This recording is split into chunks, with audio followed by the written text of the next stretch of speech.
Aujourd'hui, on va aborder un sujet qui pour moi est très intéressant et qui malheureusement est beaucoup trop sous-estimé.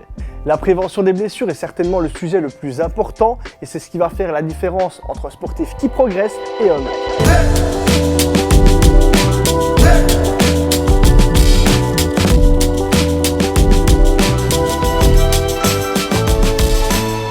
Garde en tête que généralement celui qui progresse le plus est celui qui se blesse le moins. Même avec un entraînement bien établi, il est tout à fait possible de se blesser. C'est pourquoi il va falloir justement adopter une stratégie pour éviter ça. Les blessures proviennent souvent d'un manque de récupération localisée qui va justement par la suite entraîner des dégradations trop importantes. L'alimentation a évidemment un rôle indispensable pour la récupération par rapport aux blessures. Cependant, dans cette vidéo, on va parler de la complémentation pour la prévention des blessures. Tu verras qu'ils auront vraiment un rôle indispensable et qu'ils seront accouplés avec l'alimentation. S'il ne fallait que tu ne consommes qu'un seul complément, ce serait le collagène de type A. C'est une protéine qu'on retrouve dans de nombreux tissus de notre corps qui va non seulement servir de signal pour la réparation de ces tissus, mais également comme élément pour servir à la réparation. Si elle est aussi importante, c'est que malheureusement, elle n'est pas suffisamment présente dans notre alimentation. Autrefois, l'homme, après avoir chassé un animal, consommait toute sa carcasse, que ce soit les muscles, les tissus, quand je dis les tissus, c'est par exemple la peau, mais également les tendons et il rongeait également les os. Actuellement, on ne consomme plus que de la viande musculaire. Dès qu'il y a quelque chose d'un peu trop dur en bouche, on ne le mange pas et même de toute façon, on n'en retrouve quasi plus dans nos viandes. Il y a donc malheureusement un déficit qui s'est créé dans notre alimentation. Pour combler ce déficit et prévenir les blessures, il est donc intéressant de se complémenter en hydrolysat de collagène de type A.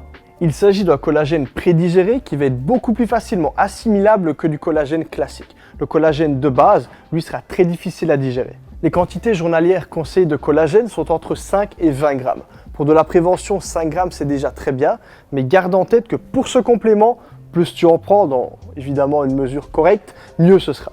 Le collagène de type A, bien qu'il agisse également sur les articulations, a un rôle principal sur la masse musculaire et sur les tendons. Pour ce qui est des articulations, il existe d'autres compléments. Ils seront généralement plus coûteux, mais auront également un réel intérêt. Pour ce qui est de la prévention articulaire, il existe d'autres compléments. Donc comme je te l'ai dit, la base c'est de se focaliser sur le collagène. Maintenant, les compléments plus articulaires auront également un réel intérêt.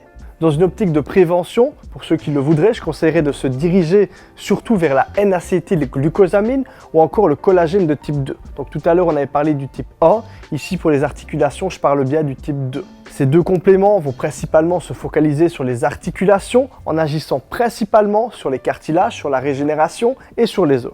Pour les personnes qui ont des douleurs chroniques ou encore ceux qui voudraient mettre toutes les chances de leur côté pour éviter que ça ne leur arrive, je conseillerais vraiment d'envisager ces deux compléments-là. Le collagène de type 2 est le plus général des deux au niveau articulaire.